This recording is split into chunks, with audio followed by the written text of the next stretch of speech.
రవి గారు, వైజాగ్లో లోకేష్ అంటే 3-4 వారాల క్రితం చంద్రబాబు నాయుడు గారు కొంచెం గట్టిగా మాట్లాడారని అప్పుడు విమర్శలు వచ్చాయి. నిన్న మళ్ళీ లోకేష్ కూడా విశాఖ ఉక్కు భూములకు సంబంధించి అవి ప్రైవేట్కి ఇస్తున్నారన్న అంశం మీద మళ్ళీ ఆయన కూడా ఘాటుగా స్పందించారు. ఏంటి సార్, ఓవరాల్ గా ఈ రెండు కోపాల వెనక ఆంతర్యం ఏమిటి?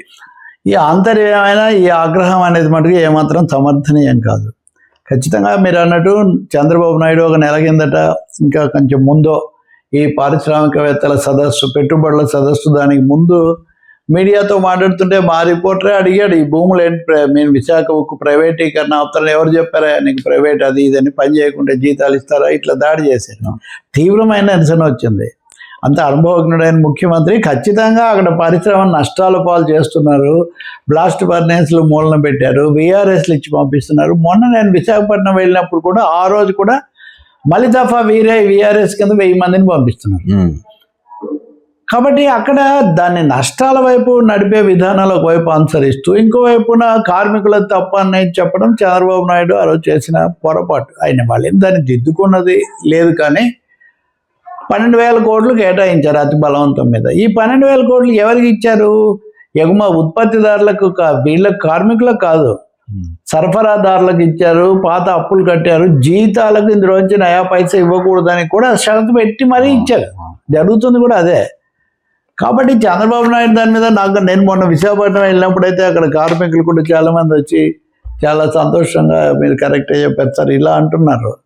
ఇది ఒక ఎత్తు అయితే ఆర్సెల్ అండ్ మిట్టల్ అక్కడ ప్రైవేట్ ఫ్యాక్టరీ అనకాపల్లి దగ్గర పెట్టడానికి సిద్ధమవుతున్నాడు కదా, ఆయనకు క్యాప్టివ్ మైన్ సొంత గనులు ఇస్తున్నారు, సొంత రేవు కూడా పోర్టు కూడా ఇస్తున్నారు, అన్నీ ఆయనకు సమకూరుస్తున్నారు. ఈ నేపథ్యంలో నారా లోకేష్ నిన్న వెళ్ళారు. ఆయన ఎందుకు వెళ్ళారు? సాక్షిలో తన మీద ఏదో వార్త రాస్తే తన మీద కేసు, పరువు నష్టం నోటీస్ ఇచ్చారు. ఆ కేసులో వెళ్ళి మీడియా ఇలా రాయకూడదు, సహించాం అన్నారు. సరే, ఆయన రెడ్ బుక్ ఉంది కదా, ఇలాంటివన్నీ వచ్చాయి. ఈ సమయంలో మళ్ళీ ఒక విలేకరి అడిగారు, విశాఖ ప్రైవేటీకరణ ఏమైందంటే భూములు తీసుకుంటున్నారంటే మళ్ళీ ఆయన మీద ఇదే క్లాసు. అప్పుడు చంద్రబాబు తీసుకుంటే ఇప్పుడు నారా లోకేష్ ఎవరు చెప్పారు, మీరు ఎక్కడ చూశారు, మీరు వీళ్ళు ఇచ్చిన స్క్రిప్ట్ చదవకండి అని చాలా సీరియస్ అయిపోయారు.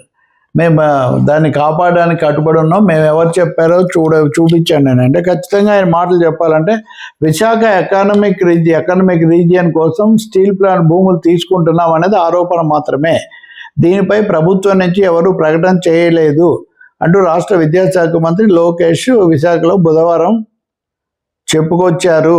డైవర్షన్ చేయాలని కూటమి ప్రభుత్వానికి కావాలని సిపిఎం వాళ్ళు ఆ స్క్రిప్ట్ ఎక్కడి నుంచి వచ్చిందో వారే దానికి సమాధానం చెప్తే బాగుంటుంది అని కూడా, అంటే ఒక విధంగా వేరే వాళ్ళు అంటే సిపిఎంను కూడా అన్నది. సో దానికి ప్రజాశక్తి ఈరోజు సమాధానం ప్రచురించింది అనమాట, చాలా స్పష్టంగా ఇదిగో ఆధారం అని.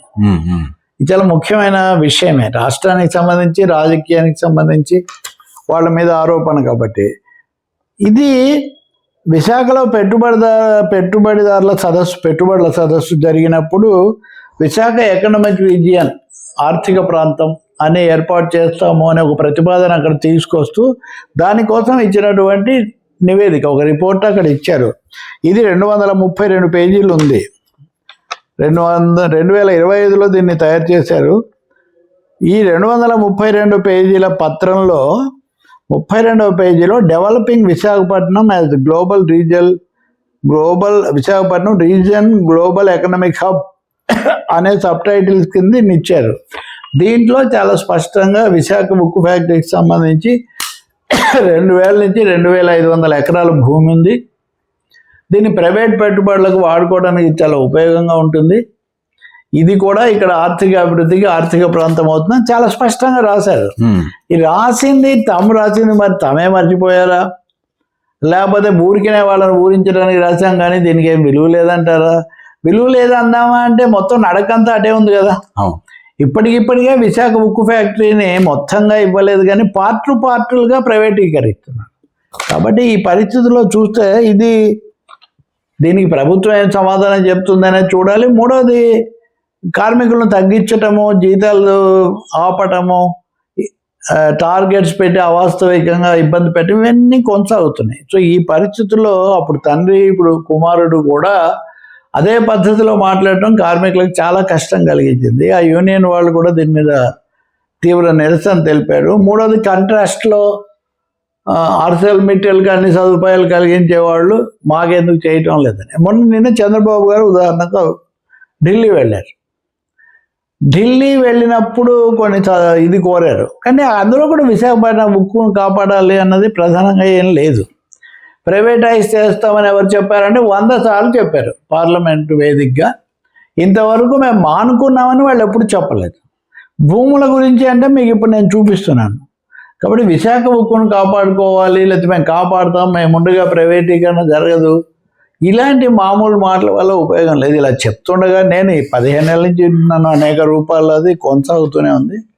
ఇది మటుకు తీవ్రమైన నిరసనకు దారితీసింది. ఇది మాత్రమే కాదు, మొత్తంగా ఈ ప్రైవేటైజేషన్ డ్రైవ్, పీపీపీ మోడల్ అనేది ఆంధ్రప్రదేశ్లో ఒక ప్రధానమైన ప్రతికూల అంశంగా తయారైంది.